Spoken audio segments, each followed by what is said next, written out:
dia, né? Bom dia a todos. É a minha mania de falar boa tarde. Eu trabalho no Tesouro, meu nome é Maiara. Eu trabalho no Tesouro há 3 anos. Sou meio que novata lá. E venho trabalhando com o ranking da qualidade da informação contábil e fiscal. E é esse o ranking que eu quero apresentar para os que não conhecem, né? É bem interessante esse estudo, esse trabalho que o Tesouro vem fazendo. E para aqueles que conhecem, talvez aprenda alguma coisinha, ou enfim, tire alguma dúvida.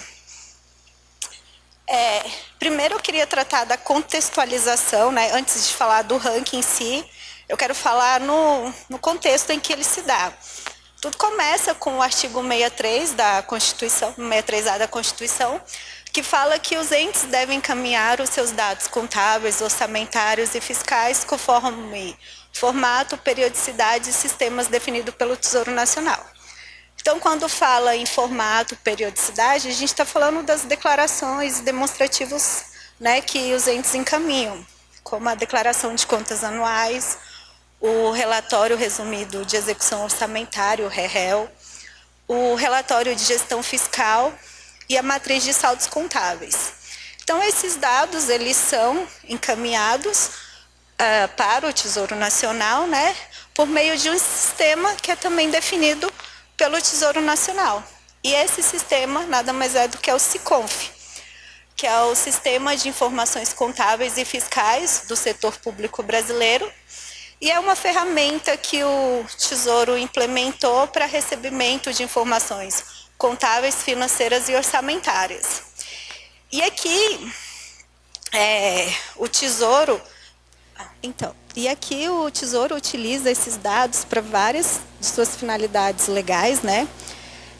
A exemplo da consolidação Nacional das Contas Públicas, o BSPN, a complementação Fundeb, né, que aqui existe, né, uma verificação dos requisitos, e aí os dados do SICONF são utilizados também para que o ente, o município lá na ponta receba os recursos para CAPAG, para programas de ajustes fiscais e as próprias estatísticas fiscais, que são publicadas pelo Tesouro Nacional.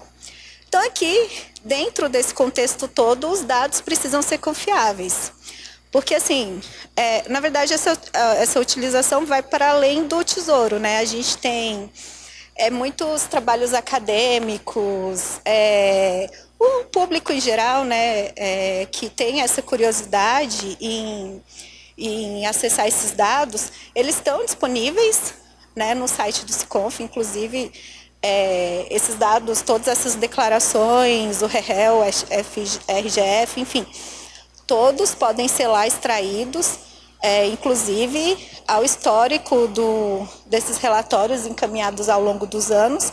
Então, assim, a importância de que os dados contidos no SICONF sejam fidedignos e sejam consistentes, né? Que tanto se fala da fidedignidade, né, dos dados contábeis, que eu sou de computação, então tem muitas coisas de contabilidade que eu estou aprendendo, né, ao longo desses 3 anos. Então, assim, então, para que a gente consiga realizar esses estudos, a gente precisa que as conclusões que a gente chegue lá na frente tenham algum sentido, que sejam baseadas no que realmente acontece, né, no contexto, na realidade do ente. E aqui eu trouxe esse recorte temporal do número de declarações que são recebidas que foram recebidas ao longo dos anos pelo SICONF. E esse recorte, ele é um recorte que ele está alinhado ao primeiro ano de publicação do ranking, que embora eu não tenha falado ainda do ranking, ele começou, a primeira publicação foi em 2019. E aí, só que a publicação do ranking, ela sempre se refere ao exercício anterior, né? Então, aqui eu trouxe os dados de 2018, né, que a gente teve mais de 75 mil declarações enviadas, 2019, 81 mil, 2020, 74 mil. E em 2021 foi o ano em que o SICONF recebeu mais declarações, né, que passou mais passaram-se de 85 mil, 2022, mais de 80 mil, e em 2023 a gente quase atingiu, né, o nosso pico lá, que foi 2021. Mas assim, o que a gente percebe é que existe, né, um empenho, um comprometimento dos entes encaminharem, né? Assim, a gente está começando a observar uma tendência, né? Mais de 82 mil declarações nos últimos 3 anos, né? A cada ano que foram encaminhadas. Então, assim, todos esses dados, eles representam uma fonte riquíssima de informação, de insumo, né? Para estudos. E também representa esse comprometimento, né, dos entes até em cumprir, né, fazer cumprir a publicidade e transparência ao se encaminhar e deixar disponível lá no SICONF esses dados. E aí, é isso mesmo. E aí, assim, voltando, né, à questão da confiabilidade. Então, assim, o Tesouro, ele se deparou com essa necessidade, né, de como se assegurar a confiabilidade e consistência dos dados. E aí, 2 alternativas foram cogitadas, né? A primeira seria a validação dos dados no momento das declarações, dos relatórios, no momento da homologação no SICONF. Como seria isso, né? A partir do momento que o usuário lá na ponta fizesse o cadastro do seu relatório, da sua declaração, o sistema executaria todas as validações pertinentes. Só que isso poderia ter o benefício, né, de já fazer a submissão da declaração, enfim, com todas as correções devidas, mas isso poderia gerar poderia se tornar uma barreira excessiva, né? E impedindo, na verdade, que o próprio ente homologasse, né? Seria quase que uma barreira para a homologação do relatório, da declaração, enfim. Assim, embora validações técnicas básicas sejam implementadas, que são validações mais voltadas para regras de negócio, né? As regras normativas mais básicas do que regras mais complexas.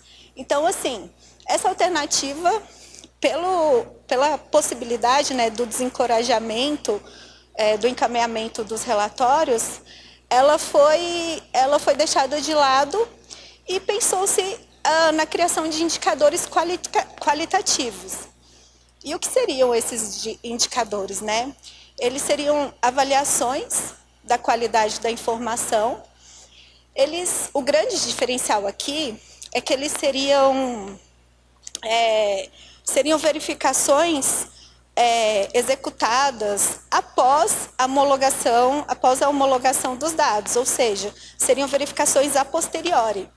E aí, os resultados também seriam, né, divulgados a posteriori, e esses indicadores teriam um caráter educativo, no sentido de que, a partir desses indicadores, o ente lá na ponta, ele conseguiria avaliar o que de fato funcionou, né, no exercício anterior, e o que de fato poderia ser melhorado. Então, esses indicadores funcionariam, né, como todo indicador, como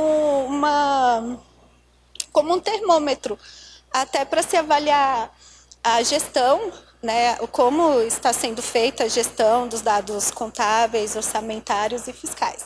Então, aqui, optou-se, né, por esse caminho, por essa estratégia, e aqui lançou-se a ideia do ranking da qualidade da informação, que nada mais é do que a criação de um indicador executado ou implementado após né, a homologação, no exercício seguinte da homologação dos relatórios, dos quais esses relatórios se referem. E aí esse ranking é um estudo para avaliar a qualidade dos dados recebidos por meio do SICONF. E aí, a partir disso, né, o objetivo principal do ranking é o fomento à melhoria da qualidade da informação. Então, aqui, essa abordagem que eu, assim, quando eu entrei no Tesouro, o ranking, essa ideia já estava disseminada, enfim, já havia várias publicações, eu achei super incrível, porque como eu sou da área de TI, então, assim, é uma forma da gente evitar validações excessivas no momento de homologação do sistema e de trazer, de engajar os usuários, né, numa avaliação posterior daquilo que ele submeteu, né, daquela informação, dos dados que foram submetidos. Então, aqui, esse, né, o objetivo do ranking. Ele apresenta uma periodicidade anual, ou seja, ele é publicado anualmente, e aqui ele sempre se refere ao exercício financeiro anterior ao da sua publicação.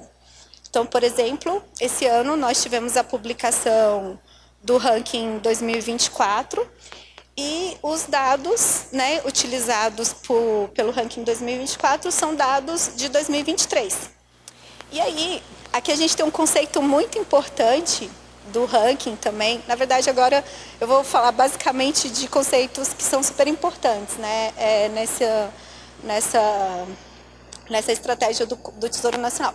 Então, um conceito muito importante aqui, que a gente estabeleceu, né, para a utilização desses dados, é o conceito de data de corte. Então, a data de corte é a data limite para que os dados que foram submetidos ao SICONF, eles sejam utilizados para fins de ranking.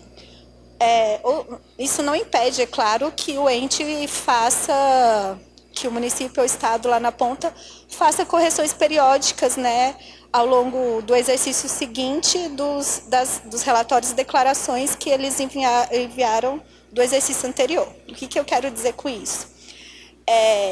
Que, por exemplo, aqui em sempre trazendo 2024 como exemplo, em 2024, a nossa data de corte foi 13 de maio de 2024. Então, até essa data, todos os dados recebidos pelo SICONF que se referiram ao exercício de 2023, eles foram utilizados para que a gente pudesse fazer o ranqueamento.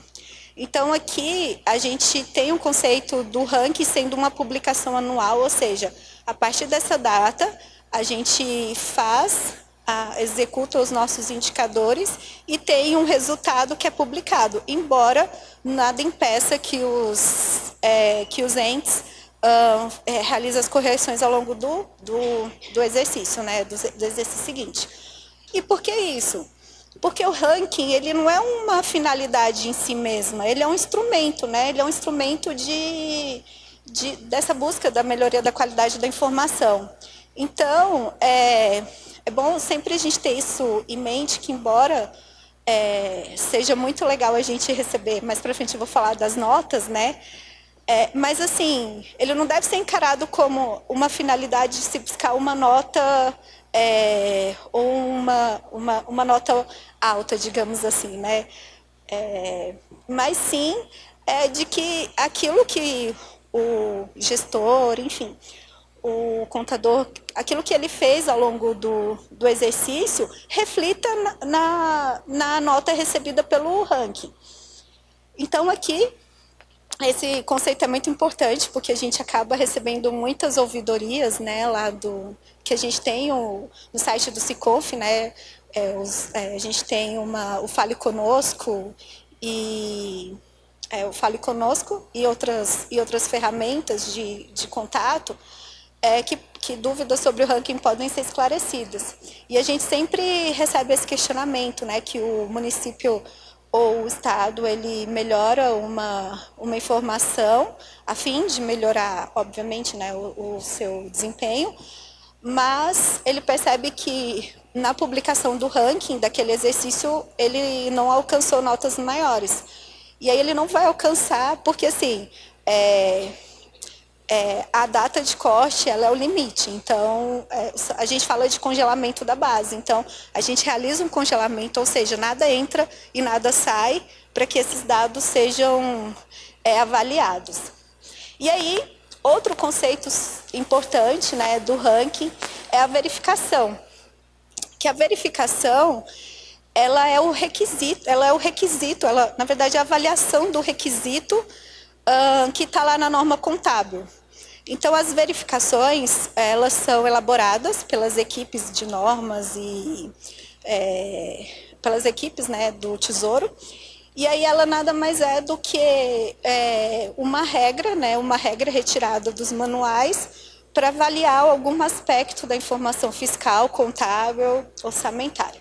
E aí essas verificações, elas são agrupadas em dimensões. E aí nós temos quatro dimensões. A primeira dimensão trata da gestão da informação no SICONF. Então, basicamente, aqui nessa dimensão são 36 verificações que analisam mesmo, verificam como o dado chegou no SICONF, como ele é gerido dentro do próprio sistema. Na dimensão 3, na dimensão 2, a gente trata dos dados contábeis. E aqui são 68 verificações que utiliza, basicamente, né, tem como fonte principal o MCASP. Então, aqui são verificações cujas regras são retiradas do MCASP, principalmente, né, não é só dele. E os relatórios, né, que são mais analisados nessa dimensão são as matrizes de saldos contábeis e as declarações anuais. Declarações de contas anuais, as DCAs. Na dimensão 3, nós temos 22 verificações que tratam de dados fiscais. E aqui nós temos a principal fonte, né, das quais são retiradas essas regras, são os o manual demonstrativo de demonstrativos fiscais, e os principais relatórios aqui utilizados são o relatório resumido de execução orçamentária e o relatório de gestão fiscal. E, por fim, nós temos a dimensão 4, que são 35 verificações que representam a integração de informações contábeis e fiscais. E aqui a gente tem uma pitadinha assim de desafiadora, porque aqui a gente realiza os cruzamentos entre os diversos relatórios, né? Então, assim, a informação precisa estar consistente não só no REL, não só no RGF, mas entre os relatórios.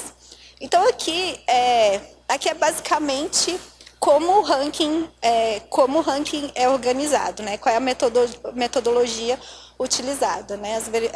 A gente tem um conceito de dimensão que representa um agrupamento de verificações, e aí essas verificações são efetivamente a regra que é avaliada pelo Tesouro. Aí, outro conceito importante, né, que na verdade é o indicador em si que foi estabelecido, que é o indicador da qualidade da informação contábil e fiscal no SICONF. Então, aqui é o seguinte, a gente tem a verificação, e cada verificação, no cumprimento de cada verificação, a gente recebe um ponto. E aí, o somatório desses pontos, né, considerando todas as dimensões e todas as verificações respectivas, o somatório o somatório diante do total representa um percentual. E esse percentual é o total de acertos, né, e revela o desempenho geral do ente e o classifica em comparação com seus pares.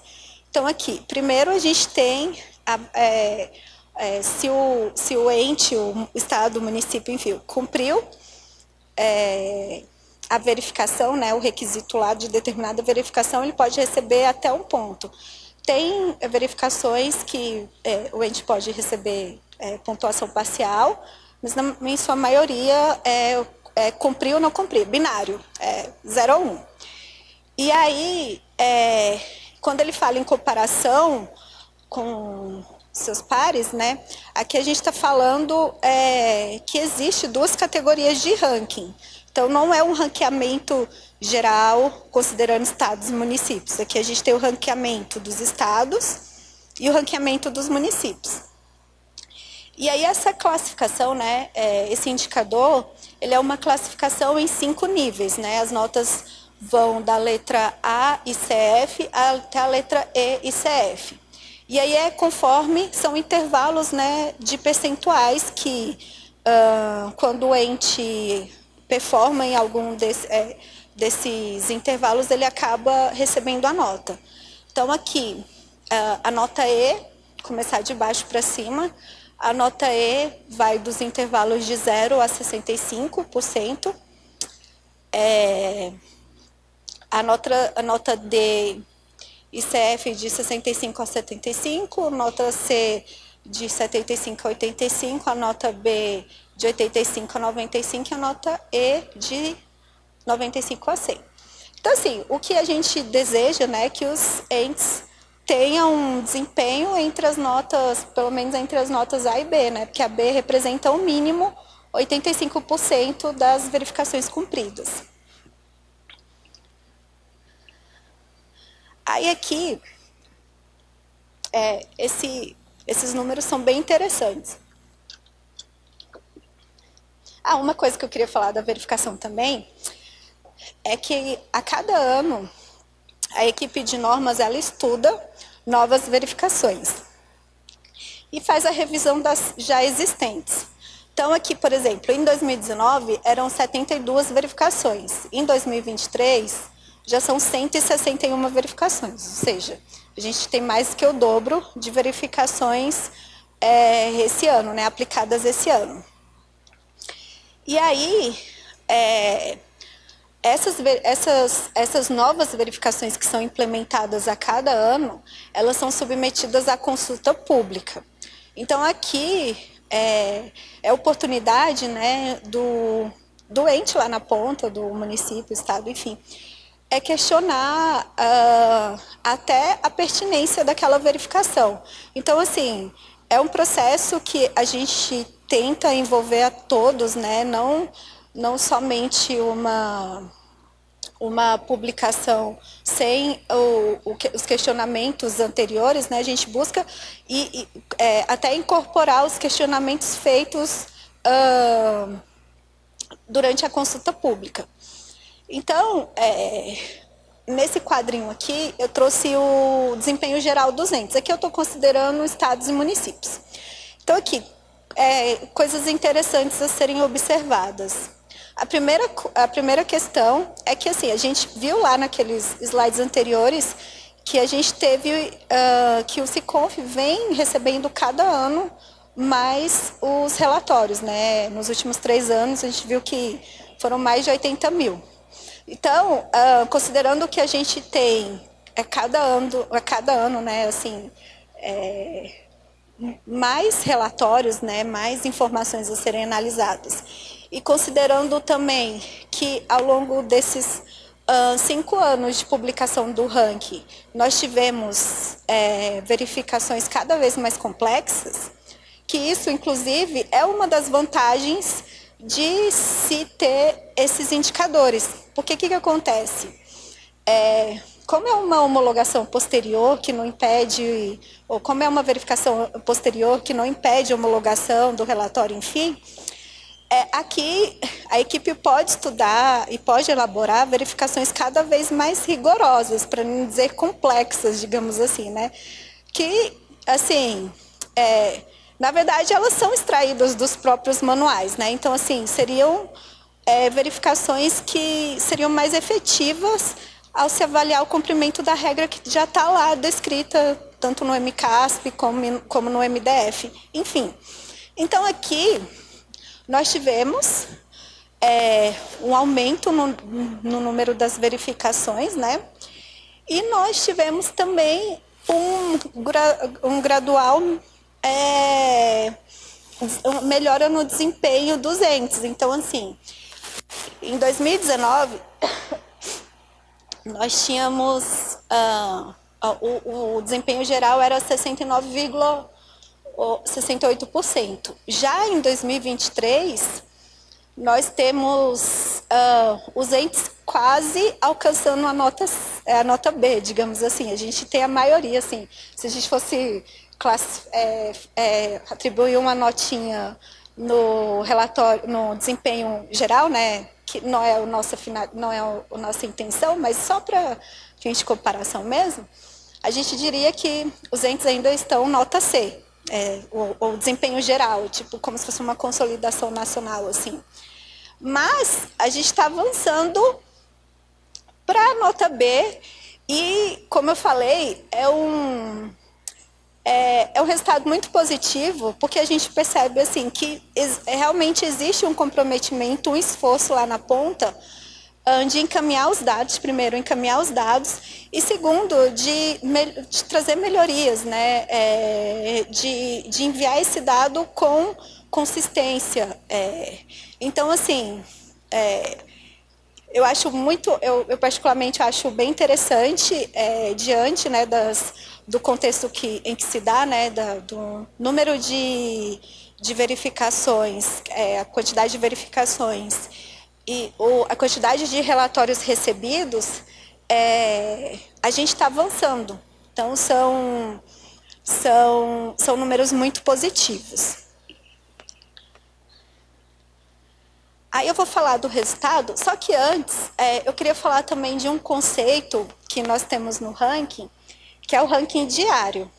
Então, lembra quando eu falei para vocês da data de corte, que até nesse ano, né, 13 de maio, a gente recebeu os dados para avaliação para fins de ranking? Mas os dados que todas as correções, enfim, ajustes são recebidos após essa data, elas podem ser visualizadas no ranking diário. Então, o ranking diário, ele é um conceito diferente do ranqueamento em geral, né, da publicação, no sentido de que a partir do momento que o ente vai realizando as correções, vai vendo os ajustes que são feitos e que está refletindo positivamente, ele pode acessar o site, né? Inclusive eu convido a todos a acessar ranking-municípios.tesouro.gov.br. Ele assim, é muito legal de ser explorado, né, de se explorar tanto os resultados quanto as avaliações, as verificações. Inclusive, a lista de verificações, né, que foram aplicadas ao longo dos 5 anos, né, de rankings, essa lista está lá disponibilizada, tem a descrição, né, e o ano correspondente em que essa verificação foi aplicada. Então, aqui eu queria trazer só um rápido contexto dos resultados, né, um panorama dos resultados de 2023. A gente teve mais da metade dos estados, né, notas A e B. Então, 3 estados foram nota A, 11 nota B. Então, aqui a gente teve migração de estados para notas maiores, e o mesmo com municípios, né? E aqui a gente teve resultados bem impressionantes, né? Que 365 municípios foram nota A, em contraste com 317 em 2022. 2.271 municípios foram nota B, em contraste com os 1.962 em 2022. E a evolução, né? Trazer aqui 2 dados que tratam da evolução. Então, 44,4% dos estados melhoraram o seu desempenho em relação a 2022 e 51,8% dos municípios melhoraram também o seu desempenho em relação a 2022. Então, o que a gente busca, né, é essa migração ascendente, digamos assim, dos entes, né, com notas mais baixas, que eles possam atingir cada vez mais notas mais altas. E aí eu trouxe também como os municípios, né, um apanhado dos municípios de São Paulo, como eles estão classificados, né, no ranking de 2023. Então, a gente tem números positivos, né, mais de 75% entre as notas A e B. Então, 8% receberam nota A, 68% receberam nota B, aí 14% nota C, 2% nota D, 9% nota E. E nós, desde o ano passado, a gente inaugurou a premiação do ranking, né, que a ideia é essa, é incentivar cada vez mais, inclusive o gestor, o contador lá na ponta, né, de certa forma reconhecer o trabalho que é efetuado. E aí, nesse ano, a gente inaugurou também na premiação as categorias de maior evolução. E aí o estado de São Paulo foi premiado na categoria de maior evolução. Ele recebeu nota B, ele alcançou nota B. E o município de Franca, que agora a gente também tem as categorias regionais e nacional e regional, ele também foi premiado como maior evolução. Aí eu vou pedir para o pessoal, a equipe, se eles estiverem me ouvindo, para colocar, se eles conseguirem colocar, eu acho que é só para vocês olharem a carinha do site, e eu convido a todos a acessarem e aí explorar o resultado, e a gente está disponível, né, nos canais, não, ranking municípios, isso, coloca ranking municípios, isso, tesouro, é esse terceiro. Então, essa carinha do ranking, aí você puder descer um pouquinho. Aí aqui, tudo que eu falei está explicado em detalhes aqui no nosso site. Eu convido a todos a... Pode descer mais um pouquinho, por gentileza? A acessarem o site. E aqui o ranking, né? A gente tem os estados, capitais, municípios. A gente faz o ranking das capitais, eu esqueci de mencionar. E a premiação, né? Os premiados nesse exercício, né? Então é isso. Eu espero que aqueles que não tinham muito a ideia de como a metodologia é aplicada consigam ter um panorama geral do ranking. E eu convido a todos a explorar, e a qualquer dúvida, a gente tem as ouvidorias, o site do Siconf tem os contatos. Então, dúvidas pontuais ou mais gerais podem ser encaminhadas por lá. É isso, gente. Muito obrigada.